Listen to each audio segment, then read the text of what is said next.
Please subscribe, like, and share. It really helps us out. And of course, if you have any questions, comment below and we will answer you as soon as we can.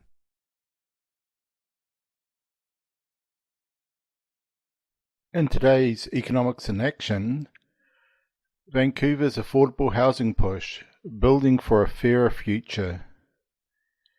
In a bold move to address the housing crisis, the Heatherlands in Vancouver will soon be home to 2,600 new units, blending market rate and affordable housing.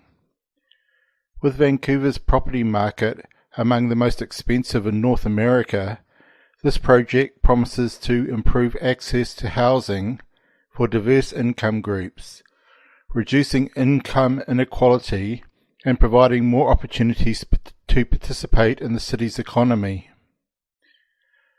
Approximately half of these units will be reserved as affordable housing aimed at lower income families and individuals.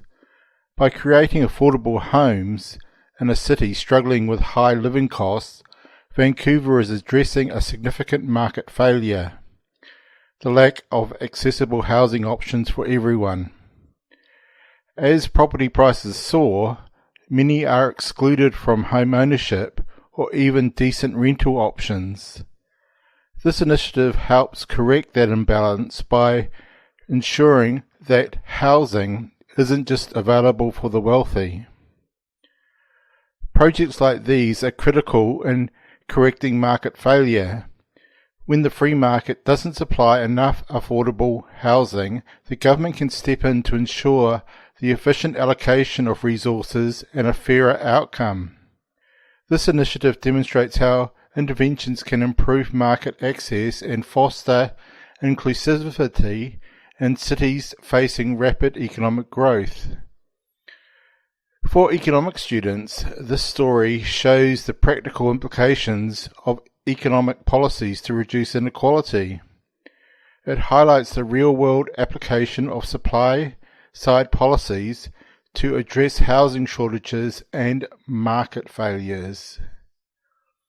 Now it's time to think like an economist. So firstly, let's define the term market failure. Secondly, explain one reason why governments might intervene to provide affordable housing. Thirdly, analyze how a shortage of affordable housing impacts income inequality. And lastly, discuss whether government intervention in housing markets is always beneficial in reducing income inequality.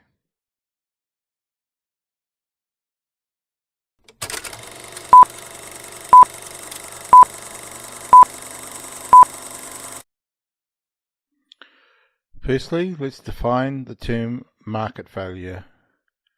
Market failure occurs when the free market, left on its own, fails to allocate resources efficiently, leading to suboptimal outcomes. This can result in overproduction, underproduction, or the exclusion of certain groups from essential goods or services. Common causes of market failure include externalities, both positive and negative, information asymmetry, public goods, and lack of competition. In the context of housing, market failure arises when the market does not provide enough affordable housing for lower income groups, leaving significant portions of the population underserved. Secondly, explain one reason why governments might intervene to provide affordable housing.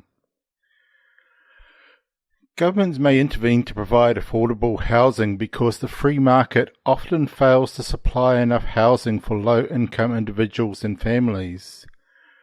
This is particularly true in cities with high demand and rising property prices, such as Vancouver, where developers primarily focus on building high-end housing that yields higher profits.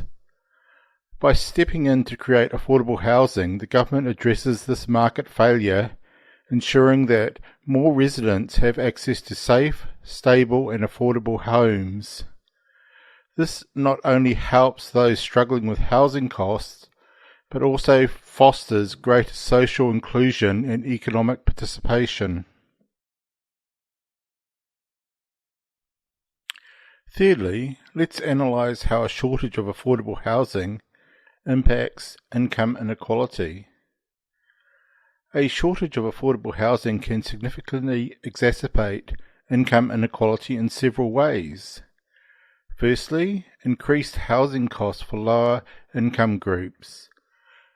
When affordable housing options are scarce, lower income individuals must devote a larger portion of their income to rent or mortgages, leaving less money for other essential expenses like food, healthcare, and education. This reduces the overall standard of living and widens the gap between them and wealthier individuals. Secondly, barriers to economic mobility. Housing shortages in urban areas where job opportunities are more plentiful may force low-income individuals to live far from work, increasing commuter costs and reduce their ability to save. This makes it more difficult for them to accumulate wealth and climb the economic ladder, further entrenching inequality. Thirdly, concentrating wealth. As home ownership becomes increasingly out of the reach for lower income groups, wealth becomes concentrated amongst those who can afford to purchase property. Home ownership is a key driver of wealth accumulation, and without access to affordable housing, the wealth gap widens between homeowners and renters. Overall, a shortage of affordable housing limits opportunity for lower income individuals to improve their financial situation, reinforcing and deepening existing inequalities. Lastly, discuss whether government intervention in housing markets is always beneficial in reducing income inequality. Government intervention in housing markets can be beneficial in reducing income inequality, but its success depends on several factors. Firstly, effectiveness in addressing demand. When designed well, government policies, such as affordable housing programs or subsidies, can directly benefit low-income individuals, helping to lower housing costs and improve living standards. This reduces the financial burden on struggling households and can help narrow the income inequality gap. Secondly, potential for unintended consequences. However, not all interventions are equally effective. For example, rent control policies, while intended to make housing more affordable, can sometimes lead to reduced housing supply, as developers and landlords are discouraged from investing in new construction or maintaining existing properties. This can actually worsen the housing shortage and may create a black market for rentals. Thirdly, long-term sustainability. The success of government housing programs also depends on availability of long-term funding and political will. Poorly funded or short-term interventions may not provide lasting solutions to housing inequality.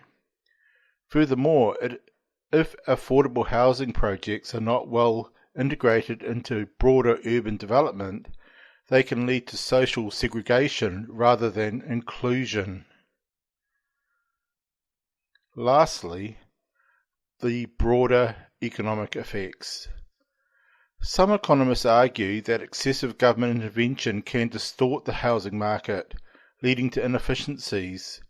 On the other hand, well-targeted interventions that consider both supply and demand factors can stimulate more balanced growth and reduce inequality. In conclusion, while government intervention can play a critical role in reducing income inequality by improving access to affordable housing, its success depends on policy design, implementation, in addressing both short-term needs and long-term sustainability. Not all interventions are equally beneficial, and poor implementations may have unintended adverse effects. Thank you for watching our video. Please like, subscribe and share. And comment below so we can clarify things for you.